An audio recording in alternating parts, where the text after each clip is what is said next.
Tronçon Sémé-Carrefour Dregbe-Porto Novo, une voie de 10 km dédoublée. Pour les usagers et les riverains, c'est désormais la route de la quiétude et du confort après les années de douleur. Il y a des changements, la voie n'était pas comme ça. Maintenant, je pense que nous circulons librement. Cette voie qui a été construite a facilité la circulation, même l'état de la moto. Comme la route Sémé-Carrefour-Porto Novo, la construction du Musée international du Vodou est l'une des grandes réalisations du gouvernement de Patrice Talon dans la ville capitale. Ce que Talon a fait pour nous dans Porto Novo, je ne saurais vraiment le dire.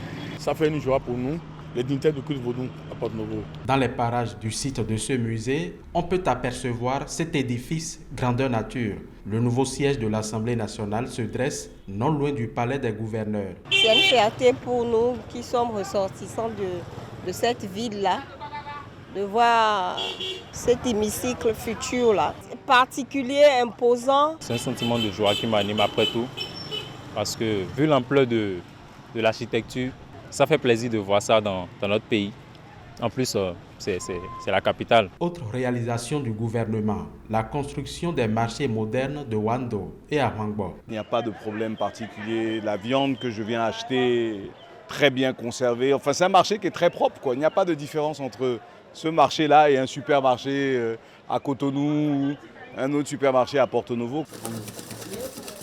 Grâce au microcrédit à l'AFIA, ces femmes transformatrices de produits agroalimentaires ont augmenté leur production. Le revenu est aussi impacté. Je suis bénéficiaire du microcrédit à l'AFIA. Nous sommes à la première vague et je fais la transformation de maïs, manioc, patates. Je transforme les tubercules et les céréales. Ça m'a beaucoup aidé. J'avais un capital de 10 000.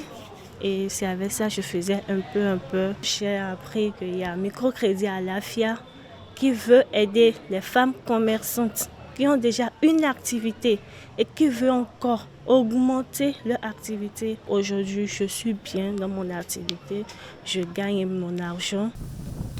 La vallée de l'Ouémé est au cœur de plusieurs projets agricoles.